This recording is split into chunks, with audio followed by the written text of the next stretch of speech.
Episode 1, I'm 20 year steak. My menstrual pad myself that he will always helps trash it every month until I started noticing this. Episode 1, my name is Kemi. I'm 20 years old. Please learn from my mistake. I hope every young lady, especially those who depend solely on their rich Yahoo boyfriends, learns something from my story. My life was ruined because of carelessness and my desperate hunger for money. Don't throw away your pad, Kemi. I'll help you with that, he always said. Why? I asked him curiously the first time. He ran his fingers through his hair and said, because I'm your boyfriend. It's my duty to help you with things like that. I looked at him with suspicion, but I loved him so much. Who was I to doubt him? So I would just hand him my used pad and go back to the room, believing he was simply helping me dispose of it. Jude, my boyfriend, was very generous. He bought me the latest iPhone, took me shopping at the end of every month, sometimes right after I finished my period.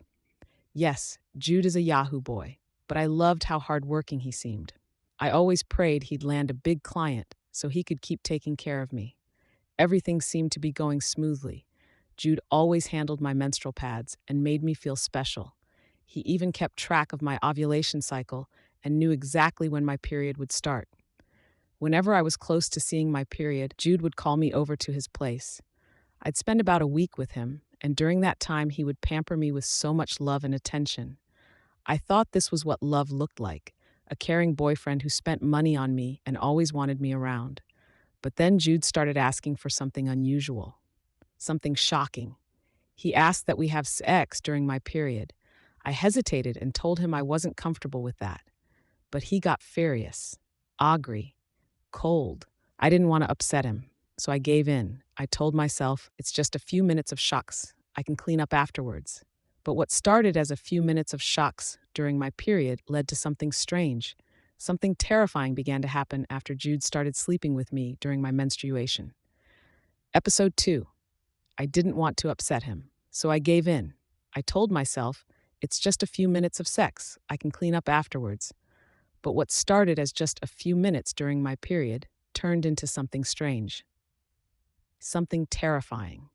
Each time Jude and I made out while I was menstruating, the bedspread would end up soaked in my own blood. Somehow, I always felt terrible afterwards, like something wasn't right. But I couldn't stop. My biggest fear was Jude getting upset with me. I didn't want that. Ever since we started dating back in my 200 level in university, my life had changed for good. The feeling of being dropped off on campus in a flashy car, the pride of sitting in the front seat beside Jude, looking at other girls as though they were beneath me, the constant pampering, the shopping, the expensive gifts. I felt like a queen. Though my mother had warned me countless times to stay away from Jude, I refused to listen. She couldn't be the one to kill my joy. And as for my broke friends, the ones I used to hang out with, they all faded away, unable to keep up with my new standard. After one of our usual shocks, we were about to clean up when Jude stopped me. He insisted he would wash me himself. What kind of love is this? I blushed, feeling shy but flattered. He led me into the bathroom. I wanted to sit on the WC, but Jude told me to sit on a bathing bucket instead. Then he poured water over me, washing the blood off gently into the bucket. Curious, I asked why he was collecting the bloody water. He smiled and said, "Don't worry, I'll flush it myself." I didn't think too much of it at first. Jude had always been the caring type, or so I thought. But then it became a routine. Each time I visited him during my period, he'd insist on washing me. He'd always make sure to collect the water filled with my blood every single time, and he'd never let me flush it. He'd take the bucket himself, step outside quietly, and return minutes later smiling as though nothing happened. I should have known something was wrong, but I was too blinded by the lifestyle, too afraid of losing him, too addicted to the feeling of being better than the rest. Then, the nightmares began. Every night, I'd wake up in cold sweat, blood, buckets, shadows. I'd dream of someone chanting my name in the dark, someone holding my pad, someone bathing in my blood. I started getting weak. My skin grew pale. I lost my appetite. Even my periods started coming heavier than usual, lasting longer, more painful. I confided in my roommate once, and she asked me a simple question. Anita, has Jude ever asked for your blood? She asked me, going by my English name. I laughed it off. No, nah. What kind of nonsense question is that? But something in her voice shook me.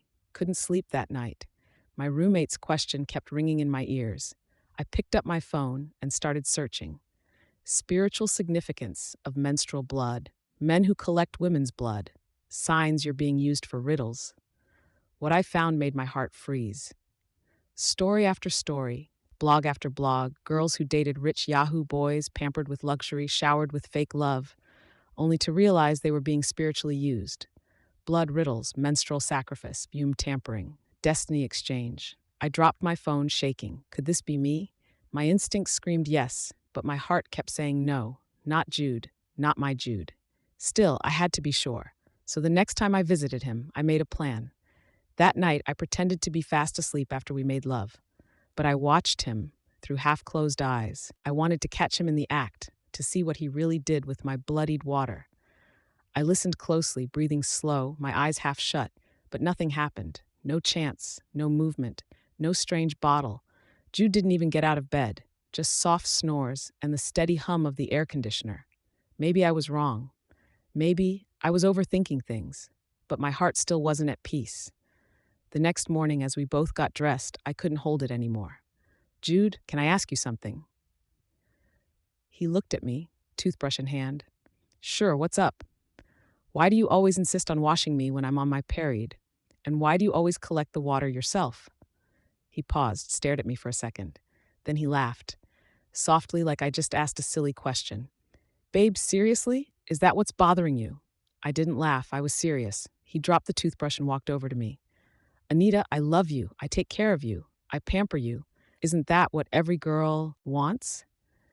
I'm just confused, I said. Sometimes it feels like you're doing more than just caring for me, like you're collecting something important. His face changed. So you think I'm using you? After everything I've done for you? You think I'm some ritualist? I didn't say that.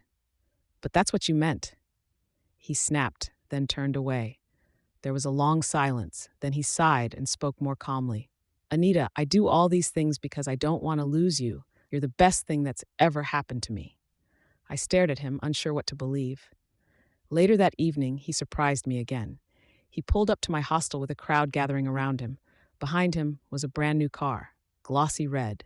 Push to start, leather seats. It's for you, he said, holding the keys. So you'll know how much I value you. Everyone cheered, my friends screamed, and I forced a smile. Deep down, something still felt wrong. But the steering wheel in my hand, the smell of new leather, and the flashing camera phones made it easier to silence my doubts. For now, and the worse.